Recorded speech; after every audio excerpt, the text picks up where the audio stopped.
करते हैं तो उस वस्तु को हम क्या कहते हैं? अलंकार कहते हैं। और जब हम किसी चीज़ को डेकोरेट कर देते हैं, सजा देते हैं, तो उसे हम क्या कहते हैं कि ये अलंकृत हो गया है।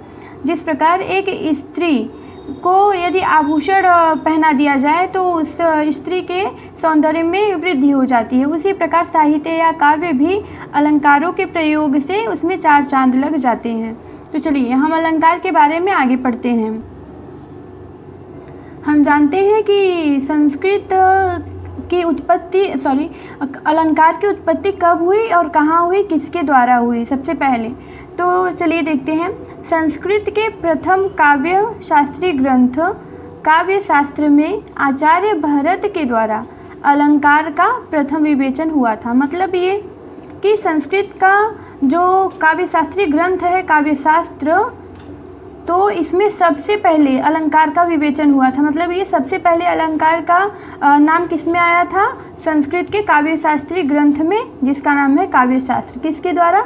भरत के द्वारा, आचार्य भरत के द्वारा। इस तरह से हमारे कुछ क्वेश्चन भी बन जाते हैं। जैसे संस्कृत का प्रथम काव्य शास्त्रीय ग्रंथ कौन सा है? तो हम क्या कहेंगे? काव्य शास्त्रीय ग्रंथ। तो हम ये भी कह सकते हैं, एक क्वेश्चन और भी बनता है, जैसे अलंकार का सर्वप्रथम विवेचन किसमें हुआ था? तो वो किसमें होगा? काव्य शास्त्रीय ग्रंथ में। और तीसरा क्वेश्चन किसके द्वारा? आचार्य भरत के द्वारा। तो चलिए अब हम जानते हैं अलंकार की परिभाषा। तो यहाँ एक आचार्य है, तो इनके अनुसार हम देखते हैं कि अलंकार की क्या परिभाषा होती है। देखिए, जैसे आचार्य दंडी प्रख्यात अलंकारवादी आचार्य रहे हैं। इनके अनुसार काव्य शोभा करान धर्मान अलंकारात प्रचक्षते, अर्थात काव्य की शोभा बढ़ाने वाले धर्मों को अलंकार कहते हैं। धर्मों मतलब तत्वों को, शब्दों को।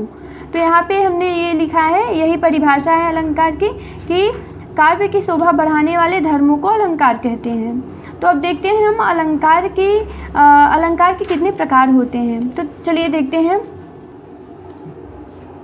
अलंकार के दो भेद होते हैं, मतलब अलंकार दो प्रकार के होते हैं। पहला शब्दालंकार, दूसरा अर्थालंकार। तो चलिए हम जानते हैं पहले प्रकार को, शब्दालंकार। जैसा कि इसके नाम से ही हमें पता चल रहा है कि जब शब्दों के कारण काव्य में चमत्कार उत्पन्न होता है तो उसे हम क्या कहते हैं? शब्दालंकार कहते हैं। अब देखिए, एक उदाहरण के द्वारा हम समझते हैं शब्दालंकार को। जैसे कनक कनकते सौगुनी मादकता अधिकाय, या खाए बौराए जग वा पाए बौराए। तो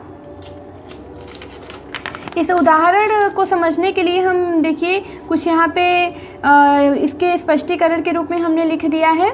जैसे यहाँ कनक शब्द के कारण, यहाँ पे ड़ रहेगा, कारण जो चमत्कार है वह पर्यायवाची या समानार्थी शब्द रखते ही समाप्त हो जाएगा। मतलब ये कि हमने जो यहाँ पे एक उदाहरण लिखा है, अगर हम कनक के जगह कुछ इसका दूसरा शब्द लिख दें, समानार्थी शब्द लिख दें, तो इसमें ये जो उदाहरण है इसमें चमत्कार जो है वो समाप्त हो जाएगा। चलिए दूसरा शब्द रखकर भी हम इसे एक बार स्पष्ट करते हैं। जैसे एक कनक का अर्थ है यहाँ पे सोना, और एक कनक का अर्थ है धतूरा। तो देखिए, जब हम यहाँ पे ऐसे कहें धतूरा या सोनाते सौगुनी मादकता अधिकाय, तो देखिए इसकी जो चमत्कारिकता है वो समाप्त हो जा रही है। तो इसलिए इसी को हम क्या कहते हैं? शब्दालंकार। मतलब ये कि पर्यायवाची शब्द रखने से अगर चमत्कार नष्ट हो जा रहा है तो हम उसे क्या कहेंगे? शब्दालंकार। वो हमारा नहीं है। लेकिन यहाँ पे आप देख रहे हैं, जब शब्दों के कारण वाक्य में चमत्कार उत्पन्न होता है, जैसा कि आप देख रहे हैं, तो ये हमारा शब्दालंकार है। तो चलिए शब्दालंकार के भेदों के बारे में हम अगले वीडियो में पढ़ेंगे।